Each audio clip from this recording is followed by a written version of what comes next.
Welcome to the lecture for Module 3 on liberalism. In this lecture, we'll look at two types of liberalism, discuss assumptions of the liberal approach, examine some criticisms, and offer a concrete example of liberalism in practice. To begin, the older form of liberalism was called classical liberalism or utopianism, and this was based on the idea that states operate based on their morality and that human nature is inherently good. This leads countries to establish institutions that foster cooperation in the name of protecting the individual freedoms of the people who live within those societies. The more recent version of liberalism is called neoliberalism or neoliberal institutionalism, and this is based on economic principles about the role that institutions play in promoting cooperation. So let's look at some of the liberal logic in further detail. One of the major concepts associated with liberalism is the democratic peace theory or thesis, which says that democracies tend to not fight each other, even if they sometimes fight other non-democracies. And there are two reasons why this might be the case.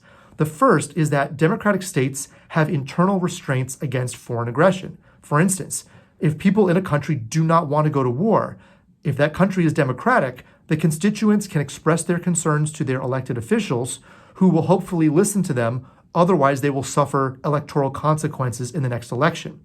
Another reason is that democratic states see each other as legitimate. They know that they share similar values, and they believe that they are likely to uphold agreements and cooperate. And this gives a degree of security in knowing that those states are going to be active and trustworthy partners. Another concept which explains why there's peace in the international system as opposed to conflict, like realists often believe is more often the case, can be seen in the Kantian triangle developed by the theorist Immanuel Kant. The first prong of the triangle talks about domestic democratic institutions. So where we see checks and balances on the behavior of national leaders, we might imagine that there is going to be more moderate behavior of states than if you were, say, in a dictatorial society where a leader could just do whatever they wanted to. Another prong is intergovernmental organizations like the United Nations, the World Trade Organization, the International Monetary Fund, and so on. These are platforms where states can get together and cooperate, reducing the very kind of fear and uncertainty that realists believe permeate the international system. And then finally, there's international economic interdependence. Here, countries that trade with each other are less likely to go to war because the stakes are so high of disrupting those trade relations.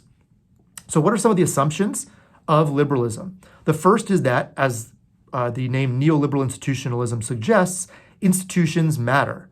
Liberals fundamentally believe that institutions have added value in the international system. They help promote cooperation and avoid conflict. States focus on absolute, not relative gains, which means they're more concerned about lifting all boats rather than whether they have one up on the other state, like if they have slightly more nuclear weapons, like realists think is more important. Third, cooperation is possible and, again, can be facilitated by institutions. Fourth, they agree with realists that states are the main actor, even if they're a little bit more open to other kinds of non-state actors like intergovernmental organizations. Fifth, they also agree with realists that the state is the unitary actor. So all the mechanisms and elected officials within a state act as one in concert when sort of deciding the foreign policy of a state. Sixth, they also agree with realists that anarchy is an ordering principle of the international system, which again means that there is no higher authority than the international system that will promote states to or enforce laws like international law, for example.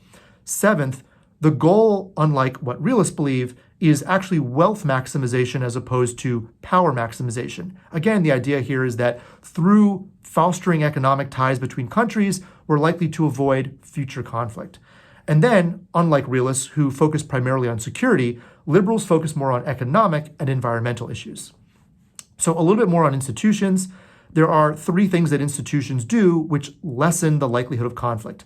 The first is that they promote the spread of information, which reduces fear and uncertainty, which realists argue is the reason why we see conflict in the international system. So they kind of help us to avoid that.